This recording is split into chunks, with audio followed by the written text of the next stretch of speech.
Daniel was staring at his computer screen, trying to fix a bug in his code that had been bothering him for hours. The apartment was quiet except for the soft hum of his laptop and the occasional car passing by outside. He glanced at the clock on his desk. It was already past midnight. He rubbed his tired eyes and thought about calling it a night, but something about leaving work unfinished always made him restless. Then he heard it. 3 sharp knocks on his door. Daniel froze. Who could possibly be at his door at this hour? He lived alone in a modest apartment on the 3rd floor of an old building. His neighbors were mostly elderly people who went to bed early. He stood up slowly, his heart beating a little faster than usual. Walking toward the door, he tried to peek through the peephole. What he saw made him blink twice. It was Rachel, his colleague from work. The girl he shared coffee breaks with and occasionally talked to about random things during lunch. But right now, she looked completely different from the confident, cheerful person he knew. Her hair was messy, pulled back in a loose ponytail. She was wearing a thick jacket, but he could see pajama pants underneath. Her eyes were puffy and red like she had been crying for a while. Daniel quickly unlocked the door and pulled it open. "Rachel, what happened? Are you okay?" She looked up at him, and for a moment she seemed unsure whether to speak or just turn around and leave. Then she took a deep breath and said the words that would change everything between them. "I couldn't sleep without you." Daniel just stood there, completely shocked. His mind went blank. Did she really just say that? They had known each other for about 6 months. They were friends, sure. Good friends even, but this was something he never expected. "Can I come in?" Rachel asked softly, her voice shaking a little. Of course," Daniel said quickly, stepping aside to let her in. He closed the door behind her and turned on the living room light. Rachel stood in the middle of his small apartment, looking lost and vulnerable. He had never seen her like this before.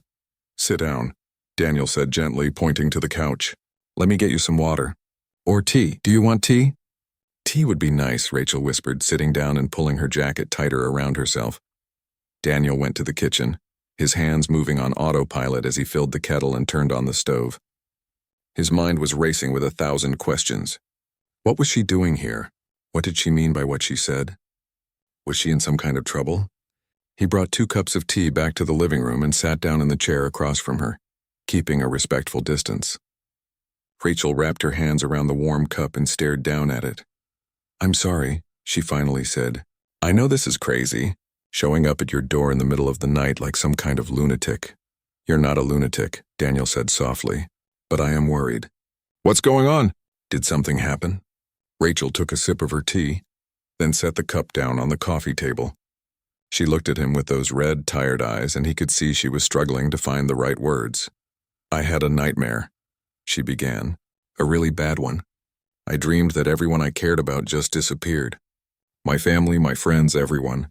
And I woke up in this complete panic and I couldn't breathe properly. And my heart was racing so fast I thought something was seriously wrong with me."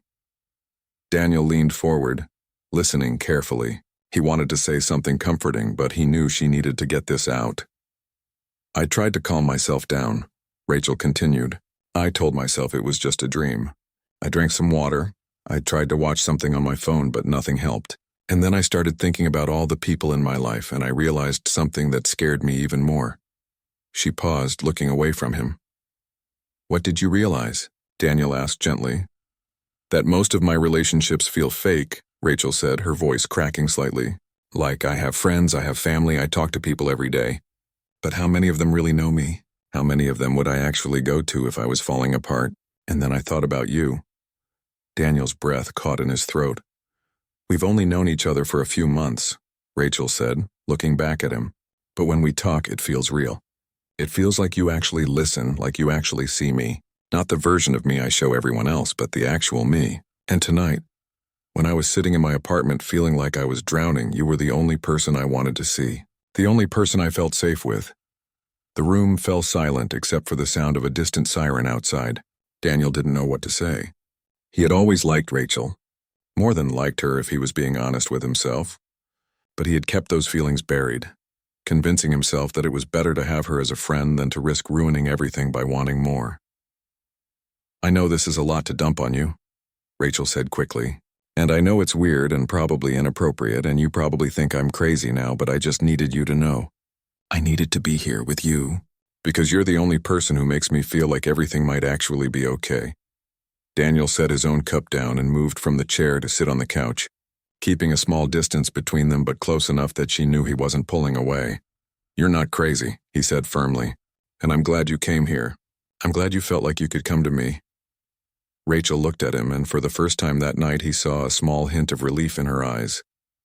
When I feel overwhelmed, I do the same thing, Daniel admitted. I shut everyone out and try to handle it alone. But that just makes it worse. It takes real courage to ask for help, to let someone see you when you're not at your best. So thank you for trusting me with this. They sat there talking for the next few hours. Rachel told him about the pressures she felt at work, about how she always tried to appear strong and put together even when she was falling apart inside. Daniel shared his own struggles with loneliness, about how he had moved to this city for a fresh start, but sometimes felt more isolated than ever.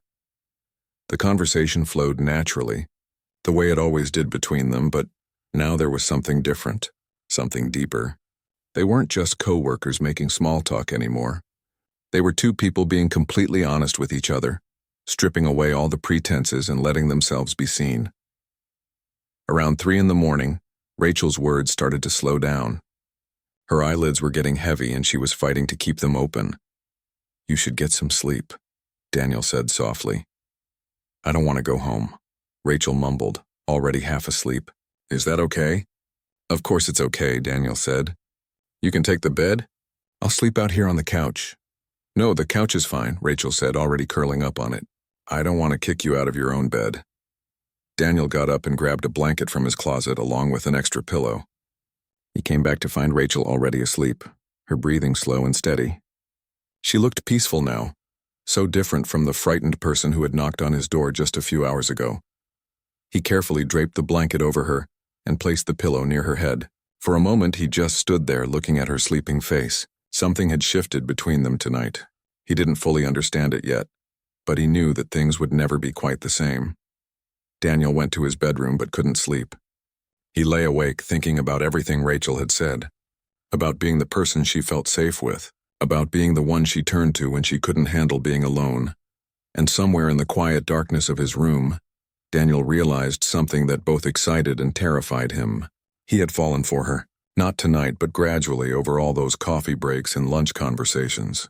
He had fallen for the way she laughed at terrible jokes, the way she cared about her work, the way she treated everyone with kindness. But more than that, he realized he wanted to be that person for her, the one she could count on, the one who would always answer the door no matter what time she knocked. When Rachel opened her eyes, the first thing she noticed was that she wasn't in her own apartment. The walls were a different color. The couch felt unfamiliar, and there was a smell of coffee coming from somewhere nearby. Then everything from last night came rushing back, and she felt her cheeks burn with embarrassment. She sat up quickly, the blanket falling off her shoulders. What had she done? She had shown up at Daniel's place in the middle of the night, cried about her problems, and then fell asleep on his couch. This was mortifying. You're awake, Daniel's voice came from the kitchen. He walked into the living room holding 2 mugs of coffee. He was already dressed for work, looking fresh and put together while she probably looked like a complete mess. I'm so sorry, Rachel blurted out, standing up and trying to smooth down her hair. I can't believe I did that. I shouldn't have come here. I shouldn't have bothered you with all my problems. And I definitely shouldn't have fallen asleep on your couch like some kind of homeless person. Hey, stop, Daniel said calmly, setting the coffee mugs down on the table. You didn't bother me. I'm actually glad you came. Are you feeling better? Rachel paused, taking a moment to check in with herself. The panic from last night was gone. She felt tired, a bit embarrassed, but surprisingly okay. Yeah, she admitted quietly. I do feel better. Thank you for letting me stay, and for listening, and for not thinking I'm completely insane. I could never think that, Daniel said with a small smile. Coffee, I made breakfast too. Nothing fancy, just toast and eggs. They ate together, but the atmosphere felt strange. Not bad, just different, like they both knew something had changed, but neither of them wanted to be the first to address it. Rachel kept apologizing, and Daniel kept telling her to stop apologizing. Eventually, they had to leave for work. The office felt weird that day. Rachel and Daniel worked in the same building, but on different floors. Usually, they would meet up during lunch or catch each other in the break room. But today, Rachel deliberately avoided those places. She felt too embarrassed to face him. Every time she thought about showing up at his door and saying, "I couldn't sleep without you," she wanted to disappear into the floor. Daniel noticed the distance too. He saw Rachel in the hallway once, and she quickly turned around and walked the other way. It stung a little. He wondered if she regretted opening up to him. Maybe she wished last night had never happened. After work, Daniel went home to his roommate, Kevin. They had lived together for almost 2 years, and Kevin knew him well enough to tell when something was bothering him. "What's up with you?" Kevin asked, throwing himself onto the couch and turning on the TV. "You look like someone stole your lunch." Daniel sat down in the armchair and told Kevin everything. About Rachel showing up at midnight, about their conversation, about how she had been avoiding him all day. Kevin listened without interrupting, which was unusual for him. When Daniel finished, Kevin turned off the TV and looked at him seriously. "Man, you're overthinking this," Kevin said. "She came to your place when she was vulnerable and scared. That's not something you do for just anyone. That takes serious trust. She's probably just embarrassed, not regretful." "There's a difference." "You think so?" Daniel asked. "I know so," Kevin said confidently. "Look, when someone shows you that level of vulnerability, it means something. She didn't go to her best friend or her family. She came to you. That tells you everything you need to know about how she feels." Meanwhile, Rachel was having a similar conversation with her older sister, Lily. They were sitting in a small cafe near Rachel's apartment, and Lily was stirring her latte while listening to the whole story. "So let me get this straight," Lily said when Rachel finished. "You had a panic attack. You went to this guy's house in your pajamas, you told him you couldn't sleep without him, and now you're avoiding him because you're embarrassed?" "When you say it like that, it sounds ridiculous," Rachel muttered, hiding her face in her hands. "It is a little ridiculous," Lily said gently, but also kind of sweet. "Why did you go to him specifically? You could have called me. You could have called any of your friends." "Why, Daniel?" Rachel looked up at her sister, and for a moment she couldn't find the words. Then it hit her. The real reason she had gone to Daniel's apartment, "Because he feels like home," Rachel said softly. "When I'm with him, I don't have to pretend to be okay. I can just be myself. And that scares me because we're just friends and I don't want to ruin that by wanting more." Lily smiled knowingly. "Sweetie, you already want more." "The question is, are you brave enough to be honest about it?" Over the next few days, Rachel and Daniel exchanged a few careful text messages. Nothing deep, just simple things. "Hope you're having a good day. Thanks for the other night. Want to grab coffee sometime?" But both of them were dancing around what they really wanted to say. Finally, Daniel decided he couldn't take it anymore. He sent Rachel a message that was more direct than anything he had sent before. "Dinner tomorrow? Not as co-workers, as something more. If you're interested." Rachel stared at the message for a full 5 minutes. Her heart was pounding. This was it. The moment where everything either moved forward or stayed in the safe zone of friendship forever. She thought about what Lily had said, about being brave enough to be honest. She typed back, "Yes, I'd really like that." The next evening, they met at a small Italian restaurant tucked away on a quiet street. It was the kind of place with checkered tablecloths and candles on every table. Rachel arrived first, nervously smoothing down her dress and checking her reflection in her phone camera for the 10th time. When Daniel walked in, she felt her breath catch. He looked different somehow. More confident, more intentional. He spotted her immediately and smiled. And that smile made all her nervousness melt away just a little. He sat down across from her, and for a moment, they just looked at each other. "I'm really glad you said yes," Daniel said. "I'm glad you asked," Rachel replied. The conversation started slowly, both of them feeling out this new dynamic, but gradually, they fell into their natural rhythm. They talked about work, about their families, about the things that made them laugh. They ordered pasta and shared a dessert, and somewhere between the main course and the coffee, they both realized that this felt right. Walking Rachel home that night, Daniel reached for her hand. She didn't pull away. They walked in comfortable silence, their fingers intertwined, both of them thinking about that midnight knock that had started everything. At her door, Rachel turned to face him. "Thank you for tonight, and for being patient with me while I figured things out." "Thank you for being brave enough to knock on my door," Daniel said. "I know that wasn't easy." Rachel smiled, and without overthinking it, she leaned in and kissed him softly. It was brief, sweet, and perfect. When she pulled back, Daniel was smiling too. "Good night, Daniel," she said. "Good night, Rachel." As she went inside and closed the door, Rachel leaned against it and smiled to herself. Maybe midnight visits weren't so crazy after all. Maybe sometimes the best things in life start with a moment of courage. 2 months passed, and Daniel and Rachel fell into a rhythm that felt both exciting and comfortable. They went from being colleagues who shared coffee breaks to being a couple who shared everything. Their first official date at the Italian restaurant had led to a second date at a small cinema showing old classic films. Then there was a weekend hike up a nearby trail where they talked for hours about their dreams and fears. Rachel discovered that Daniel was funnier than she had realized. He had this dry sense of humor that caught her off guard and made her laugh until her stomach hurt. Daniel learned that Rachel was more thoughtful than she appeared.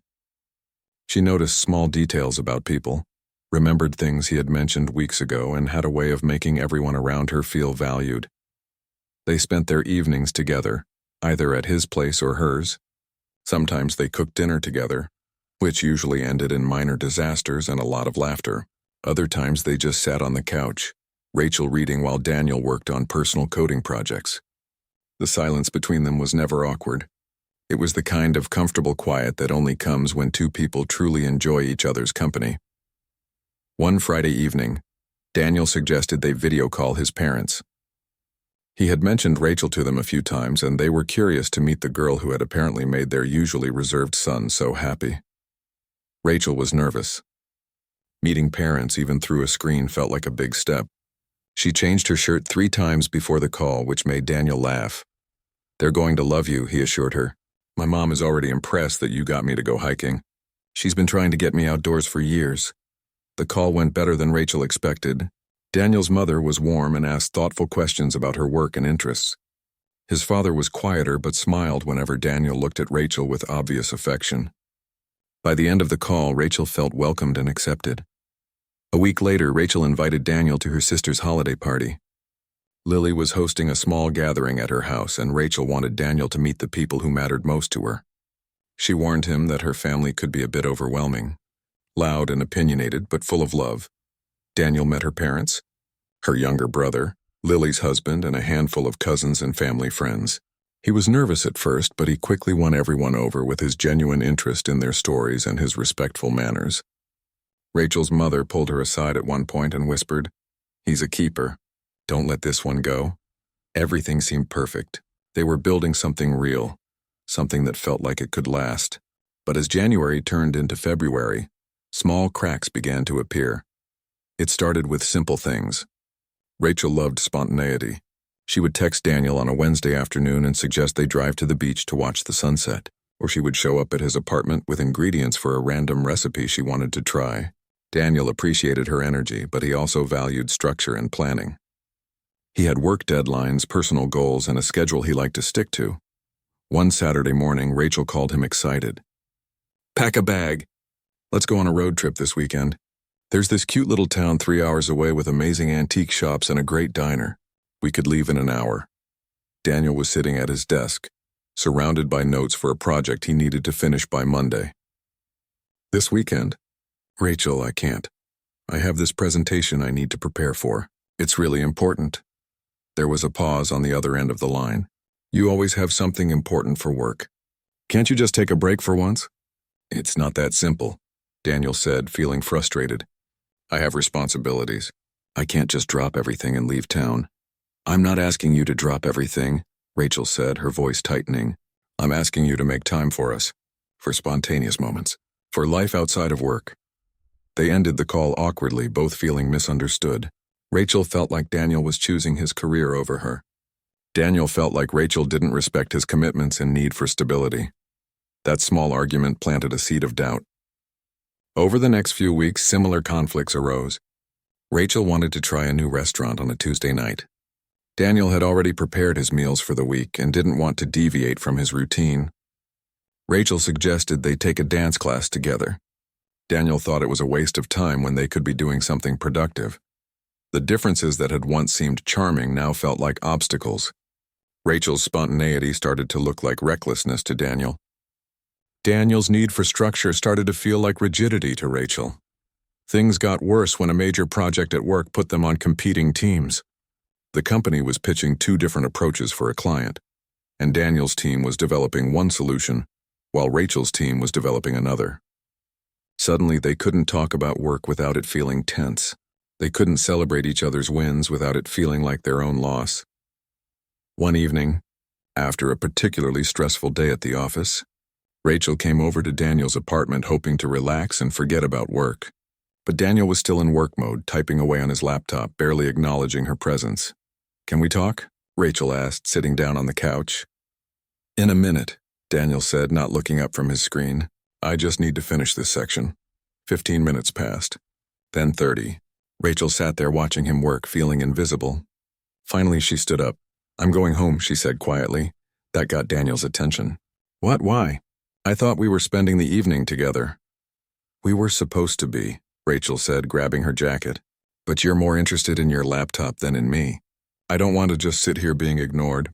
"I'm not ignoring you," Daniel protested. "I'm working." "There's a difference." "Is there?" Rachel asked. "Because lately it feels like work is always more important than me." "Than us." Daniel closed his laptop and stood up. "That's not fair. You know how demanding my job is right now. I'm trying to balance everything. And I'm trying to be understanding," Rachel said, her voice rising. "But I need someone who's actually present when we're together. Someone who can put their phone down and just be with me. Maybe if you understood how important this project is, you wouldn't be so demanding," Daniel shot back. The word demanding hung in the air like poison. Rachel's expression changed from frustrated to hurt. "Demanding?" she repeated softly. "Is that what you think I am?" Daniel immediately regretted his words. "No, I didn't mean it like that. I just meant—" "I know exactly what you meant," Rachel interrupted. "I'm sorry for wanting to spend time with my boyfriend. I'm sorry for expecting you to care about our relationship as much as you care about your career." She left without saying goodbye. Daniel stood there in his apartment, angry and confused. Why couldn't she understand that he was working hard for their future? Why did she always expect him to drop everything? The next few days were cold between them. They barely texted. When they did see each other at work, their conversations were polite and distant.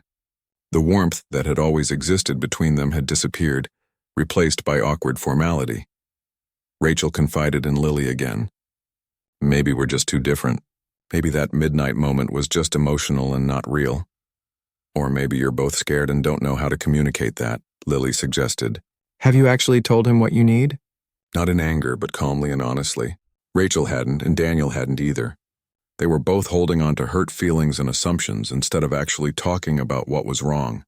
After a week of this painful distance, they finally agreed to meet and talk. They chose a quiet park bench, neutral territory where they could be honest without the pressure of being in either of their apartments. "I don't want to lose you," Rachel said, staring at her hands. "But I don't know how to be with someone who doesn't seem to have time for me." "I don't want to lose you either," Daniel admitted.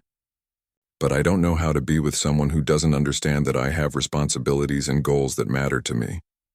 They sat in silence for a moment. Then Rachel spoke up. "Maybe we need to take a break. Figure out if this is actually working." Daniel's heart sank, but he nodded. "Maybe you're right." They agreed to take some time apart. No texting, no calling, no seeing each other. Just space to think about whether they could make this work or if they were better off as friends. Walking away from that park bench, both of them felt a heavy sadness. The relationship that had started with such hope and promise now felt broken and uncertain. The break was harder than either of them expected. Daniel threw himself into work, staying late at the office and taking on extra projects to keep his mind busy.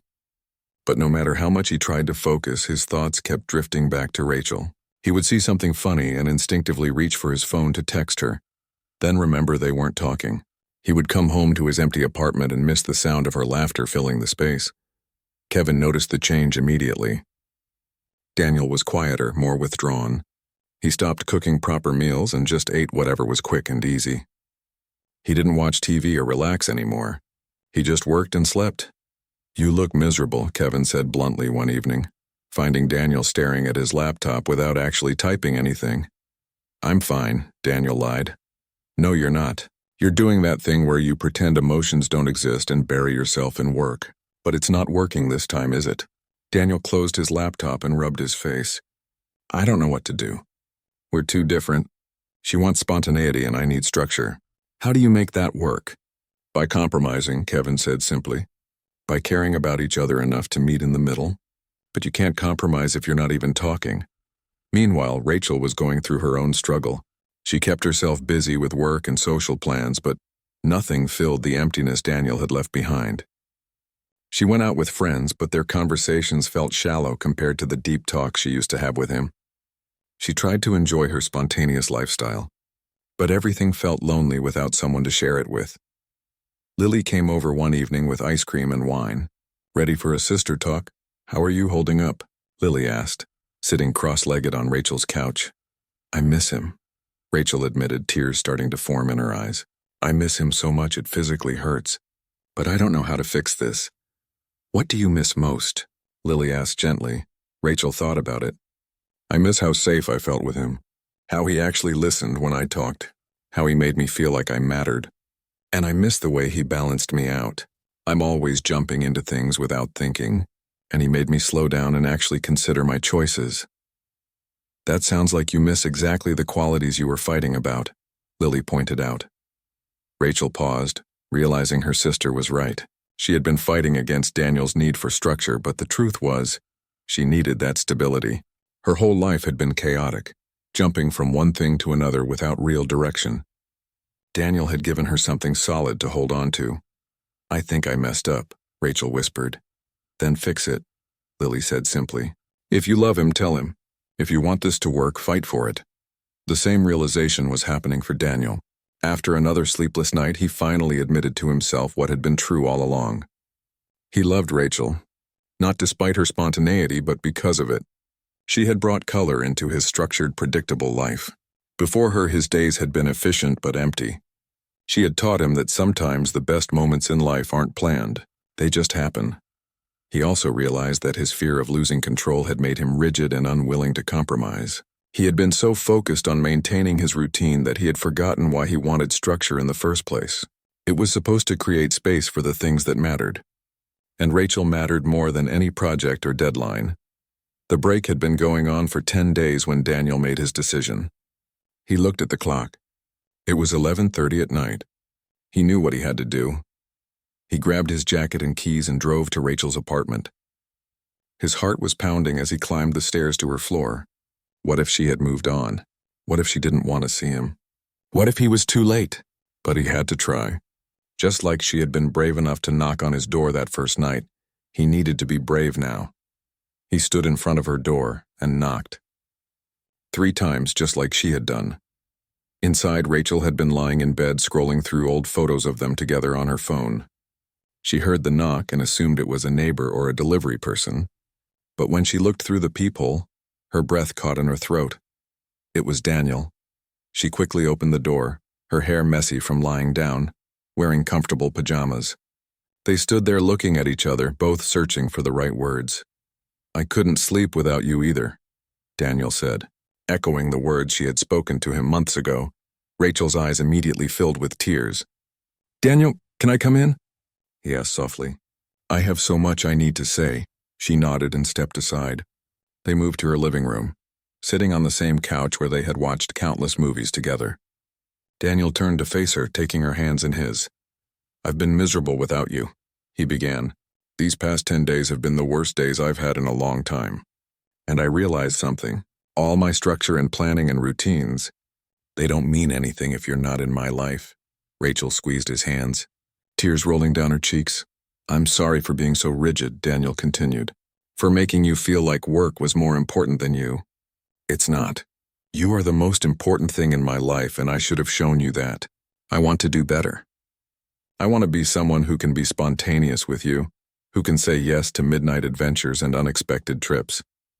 And I'm sorry too, Rachel said, her voice shaking. I didn't respect your boundaries or your needs. I kept pushing you to be someone you're not instead of appreciating who you are. Your stability isn't boring. It's actually what I need. You ground me when I'm spinning out of control. They sat in silence for a moment, just holding hands and letting the honesty settle between them. Can we try again? Daniel asked. For real this time? With better communication and actual compromising? Yes, Rachel said without hesitation. I want to try again. I want to make this work. Daniel pulled her into his arms and Rachel buried her face in his shoulder, feeling like she had finally come home. They stayed like that for a long time, just holding each other and feeling the relief of being together again. We need ground rules, Rachel said eventually, pulling back to look at him. Real ones. About how to handle our differences. Agreed, Daniel said. I'll work on being more flexible and spontaneous. And you work on respecting when I need advance notice for things.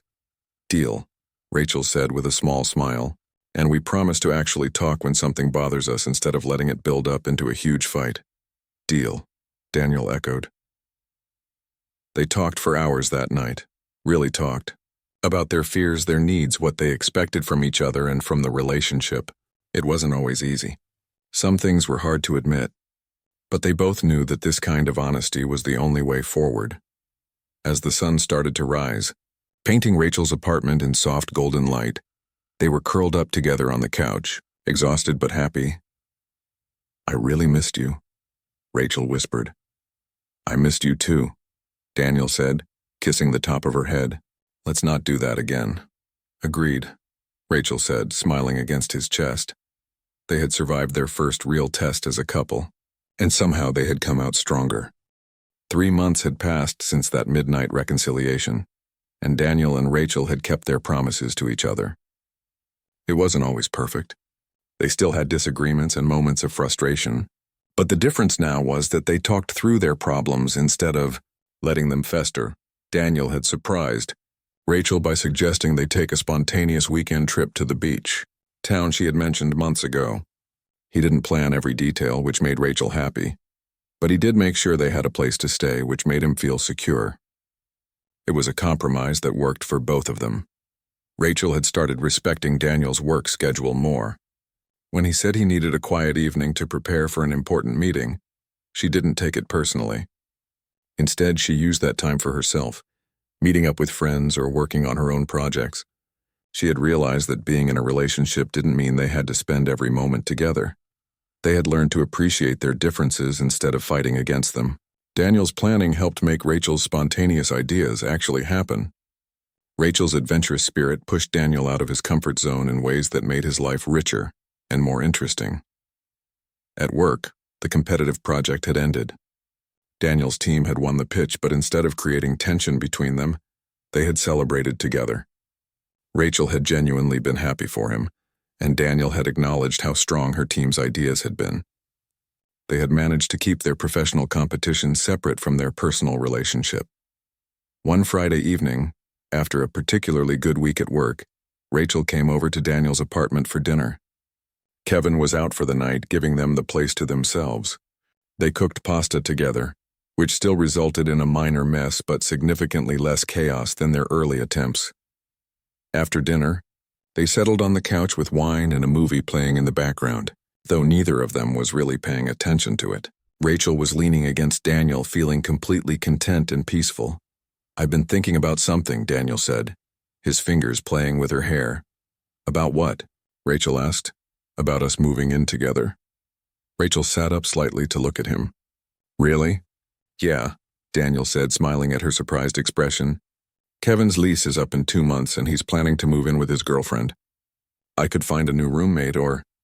He paused, looking nervous. We could find a place together. If you want to. Rachel's heart swelled. A few months ago, she might have jumped at the offer without thinking it through, but now she took a moment to really consider it. I would love that, she said finally. But let's do it right. Let's look at places together, talk about what we both need in a space and make sure we're ready. Daniel grinned. Look at you, being all thoughtful and planning ahead. I learned from the best, Rachel said, kissing him softly. They spent the next few weeks looking at apartments. Rachel wanted a place with character and natural light. Daniel wanted something practical and close to work. They eventually found a 2-bedroom apartment in a neighborhood they both liked. It had big windows that made Rachel happy and was within walking distance of Daniel's office, which made him happy. The 2nd bedroom could be used as an office for both of them to work from home when needed.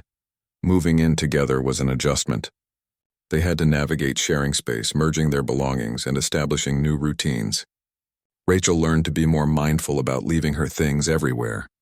Daniel learned to relax about dishes sitting in the sink overnight. They were learning how to share a life, not just moments. One night, about a month after they had settled into their new place, Rachel was having trouble sleeping. She had been tossing and turning for an hour, her mind racing with random thoughts and worries. She thought about getting up and going to the living room so she wouldn't disturb Daniel. But then she remembered that night almost a year ago when she had driven to his apartment in a panic. When she had been too afraid to ask for help but desperate enough to try. She thought about how much had changed since then, how much they had both grown. Instead of getting up and suffering alone, Rachel turned over in bed and gently touched Daniel's shoulder. "Daniel," she whispered. He stirred and opened his eyes, immediately alert. "What's wrong?" "Are you okay?" "I can't sleep," Rachel admitted. "My mind won't shut off." Instead of being annoyed at being woken up, Daniel simply pulled her close. "Come here," he said softly, wrapping his arms around her. Rachel rested her head on his chest, listening to the steady rhythm of his heartbeat. Daniel ran his fingers through her hair in a soothing motion, not saying anything, just being there with her. "Thank you," Rachel whispered. "For what?" Daniel asked. "For answering the door that night. For letting me in. For not thinking I was crazy. Thank you for being brave enough to knock," Daniel said. "You changed my life that night, you know. I was so focused on my routine and my work that I had forgotten what it felt like to really connect with someone. You reminded me that the best things in life aren't the ones you plan. They're the ones that show up at your door at midnight and change everything." Rachel smiled in the darkness. "I love you," she said. It wasn't the first time she had said it, but it felt important to say it now. "I love you too," Daniel replied, kissing the top of her head. They lay there together, Rachel's restless mind finally settling down. Within minutes, she felt herself drifting off to sleep, safe and comfortable in Daniel's arms. The next morning, Rachel woke up to sunlight streaming through their bedroom window. Daniel was already awake, propped up on his elbow, watching her with a soft expression. "Morning," he said with a smile. "Have you been watching me sleep?" Rachel asked, stretching. "Maybe," Daniel admitted. "Is that creepy?" "A little," Rachel teased. "But I'll allow it." They made breakfast together, moving around their small kitchen in a comfortable dance they had perfected over the months. Daniel made coffee while Rachel scrambled eggs. They talked about their plans for the weekend, about a new hiking trail they wanted to try and a restaurant Rachel had been wanting to visit. Life wasn't perfect. They still had challenges ahead of them. Jobs would get stressful, disagreements would happen, and life would throw unexpected obstacles their way. But they had learned how to face those things together. That evening, as they sat on their apartment balcony watching the sun set over the city, Rachel thought about how far they had come. From colleagues who shared coffee breaks to the panic-filled midnight knock, to the struggles and reconciliations, to this moment of simple, peaceful happiness.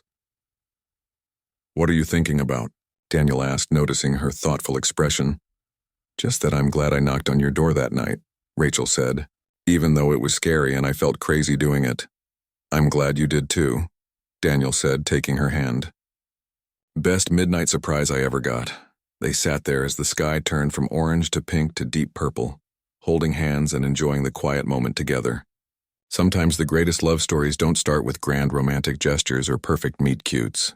Sometimes they start with someone being brave enough to be vulnerable, to admit they need someone, to knock on a door at midnight and tell the truth. Rachel had learned that asking for help wasn't weakness. Daniel had learned that letting someone in wasn't losing control. Together, they had learned that real love isn't about finding someone perfect or being perfect yourself. It's about finding someone you can be imperfect with. Someone who sees all your flaws and complicated parts and chooses to stay anyway.